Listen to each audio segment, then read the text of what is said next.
Students, आज की ये जो हमारी क्लास है इसमें हम लोग सीखने वाले हैं कि जो हमारा क्रैमर रूल है, क्रैमर रूल को अप्लाई करके साइमल्टेनियस इक्वेशन को कैसे सॉल्व किया जाता है। तो चलिए हम लोग देखते हैं। आप लोग ध्यान से देखिए, जैसे अगर हमारे पास कोई भी साइमल्टेनियस इक्वेशन है तो हम क्रैमर रूल अप्लाई करने के लिए हमको किस बात का ध्यान रखना पड़ेगा? हमें ध्यान रखना पड़ेगा कि जो भी हमारा इक्वेशन है ओ a x plus b y is equal to c के फॉर्म में होना चाहिए। इसी तरीके से होना चाहिए। अगर नहीं होगा तो हम इस तरीके से बना के करेंगे। ठीक है, चलिए हम लोग सॉल्व करते हैं। तो यहाँ पर आप लोग ध्यान से देखिए, हमारा पहला इक्वेशन कौन है? 3x minus 4y is equal to 10 है। और क्या है? 4x plus 3y is equal to 5। तो सबसे पहले हम क्या करेंगे स्टूडेंट? डिटर्मिनेंट निकालेंगे। तो चलिए हम लोग डिटर्मिनेंट निकालते हैं। देखिए डिटर्मिनेंट कैसे निकाला जाता है इस बात को आप समझ जाइए। तो सबसे पहला काम क्या करेंगे, यहाँ पर ये जो हमारा x का कोफिशिएंट है, x का कोफिशिएंट क्या है? 3। तो यहाँ राइट करिए। x का कोफिशिएंट क्या है? 4 है, तो इसको राइट करिए। इधर क्या है देखिए, y का कोफिशिएंट -4 है, तो -4 लिख दीजिए। y का कोफिशिएंट यहाँ क्या है? 3 है। साइन के साथ हमें रखना है। ठीक है, चलिए हम लोग इसको सॉल्व कर लेते हैं। कैसे सॉल्व करोगे? इस 3 को मल्टीप्लाई करोगे इस 3 से, तो 3 3 जा कितना हो जाएगा? 9। यहाँ पर माइनस साइन आता है। 4 को 4 से मल्टीप्लाई किया, हमारा 16 हो गया। यहाँ पर देखिए +4 है -4 है, तो यहाँ पर क्या आएगा? माइनस। सॉल्व कर लीजिए। 9 माइनस माइनस का मल्टीप्लाई हमारा प्लस होता है, तो हमने प्लस लिखा। 9 में 16 ऐड किया तो क्या आ गया? 25। और स्टूडेंट्स, इस तरीके से जो हमारा डिटर्मिनेंट था, हमने डिटर्मिनेंट को निकाल लिया है। चलिए अब हमें निकालना पड़ेगा dx। तो चलिए हम लोग dx निकालते हैं। देखिए dx कैसे निकाला जाएगा? dx निकालना है तो x वाले को आप हाइड कर दो। ठीक है, इसको छोड़ो, जो बच रहा उसको लिख दो। तो यहाँ पर हमारे पास 10 है, यहाँ पर 5, हमने 10 और 5 को राइट कर दिया है। अब देखिए जिसको हमने छोड़ा था उसको भी लिख लेते हैं। तो y का कोफिशिएंट क्या है? -4 है, और यहाँ पर y का कोफिशिएंट हमारा क्या है? 3 है। इसको सॉल्व कर लीजिए। कैसे सॉल्व करेंगे? इस 3 को 10 से मल्टीप्लाई करेंगे तो हमारा 30 आया, माइनस 5 को -4 से मल्टीप्लाई करेंगे तो -20 आएगा, और माइनस माइनस प्लस हो जाएगा, और यहाँ पर 20। 30 + 20 इज इक्वल टू हमारा क्या हो जाएगा? 50। तो स्टूडेंट्स आप देख सकते हैं हमारा dx भी आ चुका है। चलिए हम लोग dy निकालते हैं। देखिए dy कैसे निकाला जाएगा इसको भी देख लीजिए। dy निकालना है तो y वाले को क्या करेंगे? हाइड कर लेंगे, इसको छोड़ के इसको राइट करेंगे। ठीक है, कोफिशिएंट क्या है? x का 3 है, 4 है। अब जिसको मैंने छोड़ा था उसको भी लिखेंगे।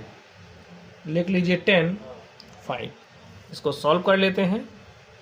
5 को 3 से मल्टीप्लाई किया तो 15 आया, माइनस 4 को 10 से मल्टीप्लाई किया तो क्या आ जाएगा? 40। प्लस 15 है, -40 है, तो क्या आ जाएगा हमारे पास? -25। इस तरीके से हमारा dy भी आ चुका है। चलिए अब हमें देखिए, जो भी हमारा साइमल्टेनियस इक्वेशन होता है उसको कहा जा रहा है सॉल्व करिए। तो सॉल्व करने का मतलब क्या होता है? जो भी हमारे वेरिएबल्स हैं, वेरिएबल्स की वैल्यूज़ को हमें फाइंड आउट करना होता है। तो वेरिएबल्स यहाँ पर हमारे x और y हैं, तो हमें x और y की वैल्यू निकालनी है। तो x इज इक्वल टू, देखिए हमारा क्या होता है? x इज इक्वल टू होता है dx अपॉन में d। dx का वैल्यू देखिए यहाँ पर क्या है? 50 है, तो 50 राइट कर देंगे हम। d का वैल्यू देखिए क्या है? 25 है, राइट कर दिया हमने। 25 वन ज़ा 25, 25 टू ज़ा क्या हो जाएगा? 50। तो हमारे पास क्या आ गया? 2/1, और 2/1 हमारा क्या हो जाएगा? 2 ही होगा। ठीक है, चलिए अब हम लोग y निकालते हैं। y कैसे निकाला जाएगा? y निकालने के लिए हम लोग क्या करेंगे? dy अपॉन में d।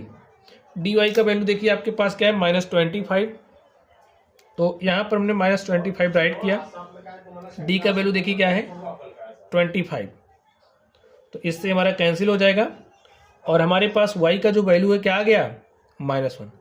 और स्टूडेंट्स इस तरीके से ये जो हमारा साइमल्टेनियस इक्वेशन था उसको हमने सॉल्व कर लिया है। जो हमारे वेरिएबल्स x और y हैं उनकी वैल्यूज़ हमारे पास आ गई हैं। x is equal to 2 and y is equal to 1 is the solution of the given simultaneous equation. ठीक है, तो आप लोग राइट करिएगा। चलिए अब लोग सेकंड क्वेश्चन पर चलते हैं और देखते हैं हमारा सेकंड क्वेश्चन क्या है।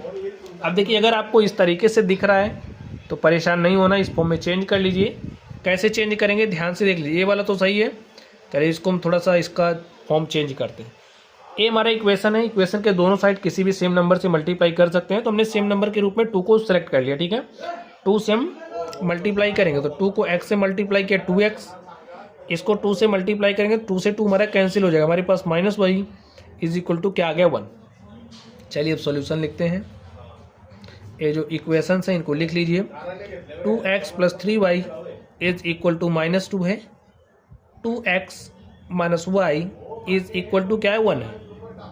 क्रैमर रूल अप्लाई करना है, ये जो साइमल्टेनियस इक्वेशन इसको सॉल्व करना है। तो सबसे पहला हमारा स्टेप क्या होता है, डी को निकालना, डिटर्मिनेंट हमें निकालना है। तो चलिए डिटर्मिनेंट निकालते हैं। एक्स का कोफिशिएंट देखिए क्या है 2 है, तो लिख लो यहाँ भी 2 है। वाई का कोफिशिएंट क्या है 3 है, यहाँ पर -1 है। सॉल्व करिए, -1 को 2 से मल्टीप्लाई किया तो -2 आया, यहाँ माइनस लगाएंगे। 2 को 3 से मल्टीप्लाई किया तो 2 3 जा कितना हो जाएगा 6, -2 - 6 हमारा कितना हो गया -8। स्टूडेंट देखिए इस तरीके से हमारा डी आ गया है। चलिए अब हम लोग dx निकालते हैं।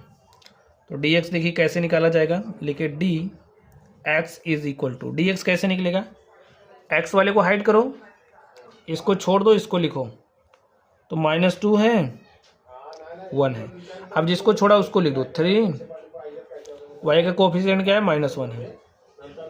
सॉल्व कर लेते हैं इसको। -1 को -2 से मल्टीप्लाई किया +2, -1 को 3 से मल्टीप्लाई किया क्या आ गया 3, तो +2 - 3 क्या हो जाएगा -1। ठीक है, चलिए हम लोग dy निकालते हैं।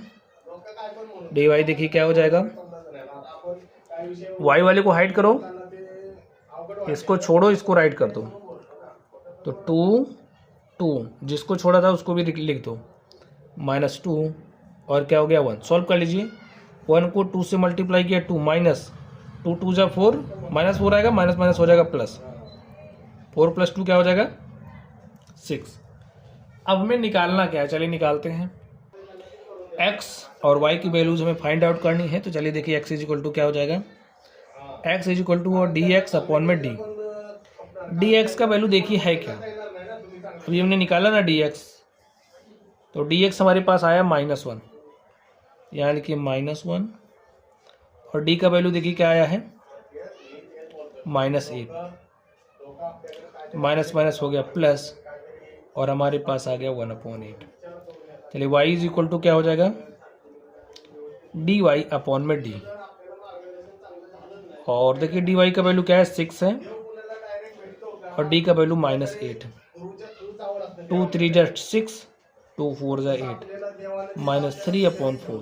तो स्टूडेंट लिखिए therefore the value of x and y is equal to -3 and 4 respectively. ठीक है, ऐसा भी कह सकते हो, x की वैल्यू -3, y का वैल्यू क्या है 4 है। ठीक है स्टूडेंट्स, तो इस तरीके से जो हमारा क्रैमर रूल था हमने उसको अप्लाई करना सिखा दिया। तो चलिए आप लोग पढ़ते रहिए, थैंक यू।